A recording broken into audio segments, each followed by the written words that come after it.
पिछला क्लास में हम लोग निर्देशांक ज्यामिति पढ़ रहे थे। चलिए उसको फिर से एक बार हम लोग देख लेंगे। नेक्स्ट जो पिछला क्लास हम लोग पढ़े फिर से उसे एक बार देख लेना है। कुछ दिन बताए थे निर्देशांक के बारे में, एक्स अक्ष और वाई अक्ष और प्रथम पाद, द्वितीय पाद, तृतीय पाद और चतुर्थ पाद के बारे में बताए थे और उसका चिन्ह भी बता दिए थे। चलिए फिर से एक बार 2 मिनट देख लेना है, उसके बाद हम लोग आगे बढ़ेंगे। देखिए बताए थे कि क्षैतिज रेखा एक सच कहेंगे, क्षैतिज रेखा को एक सच कहेंगे, उदाग्र रेखा वाई अक्ष, ये एक्स डैश बताए थे, एक वाई डैश बताए थे। एक सच और वाई अक्ष जिस बिंदु पर कटे ओकरा मूल बिंदु, इधर प्लस इधर माइनस इधर माइनस बताए थे। इसको बोले थे प्रथम पाद। कौन पाद? प्रथम पाद। इसको बोले थे द्वितीय पाद। इसको बोले थे तृतीय पाद। इसको बोले थे चतुर्थ पाद। चिन्ह बताए थे जी, plus comma minus comma minus comma minus, इसको प्लस कॉमा माइनस। क्लियर है? ये सब बात तो हम लोग पिछले क्लास में पढ़ लिए थे। अब इसको हम लिखवा देते हैं परिभाषा। चलिए लिखिए। अब कल जो अगला क्लास होगा इससे हम लोग ऑब्जेक्टिव चलेंगे। ठीक, इस जो बताए हम यही टाइप पर हम क्या चलेंगे? ऑब्जेक्टिव चलेंगे। चलिए लिखिए जल्दी। सबसे पहले लिखिए एक सच। एक सच किसे कहते हैं? चाहे एक अक्ष लिख के डैश, एक अक्ष किसे कहते हैं या एक अक्ष लिख के डैश दीजिए। बोलिए, लिखिए। क्षैतिज रेखा को एक सच कहते हैं। क्षैतिज रेखा को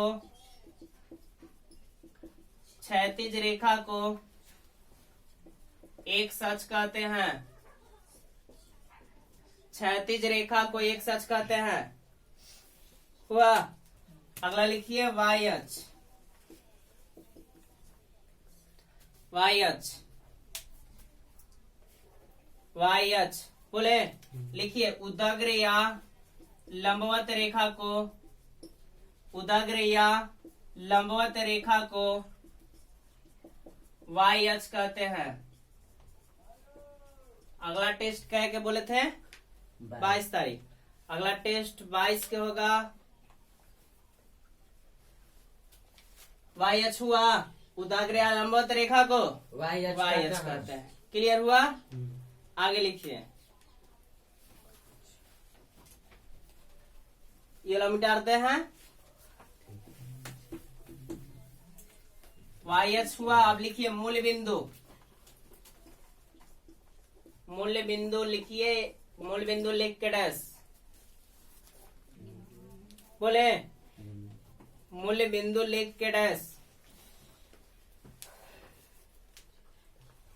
एक सच और वाई अक्ष। पंखा चालू कीजिए जी।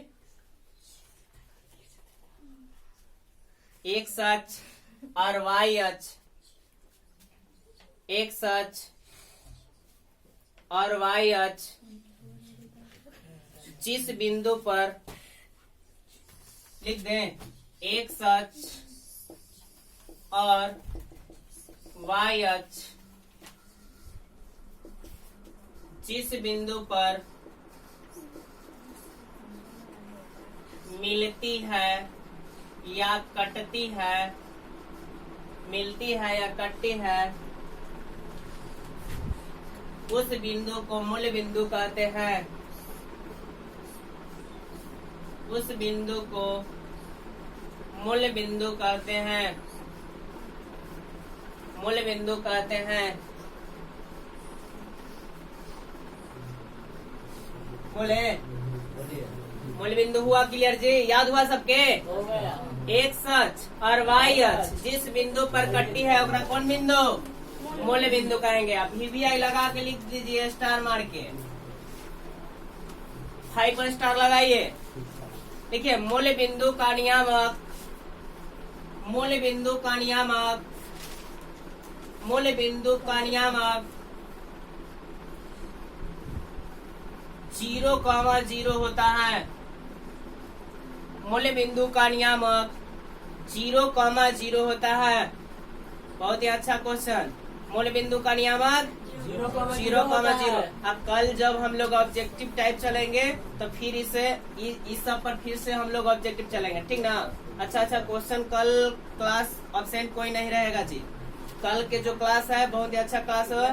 निर्देशांक ज्यामिति का ऑब्जेक्टिव आपका क्लियर हो जाएगा, ठीक है। तो मूल बिंदु का नियामक बोलिए। मूल बिंदु का नियामक 0,0 होता है। क्लियर है।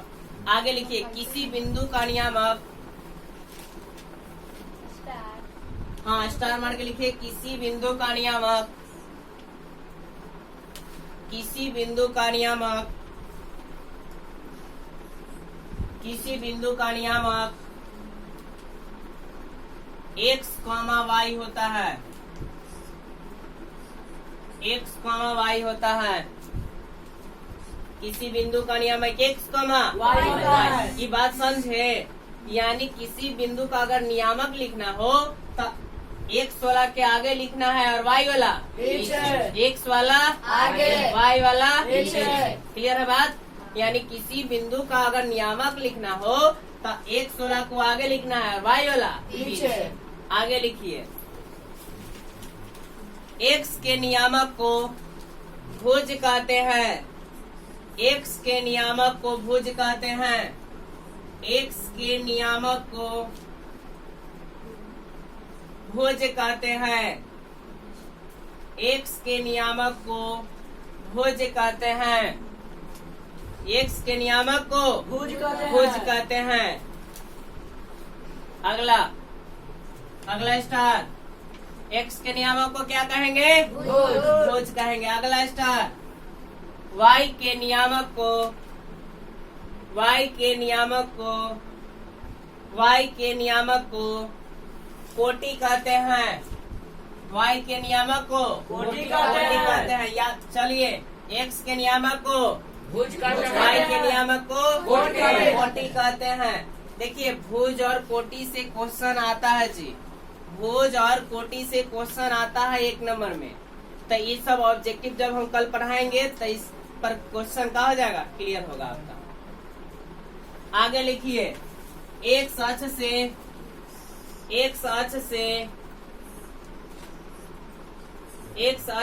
किसी बिंदु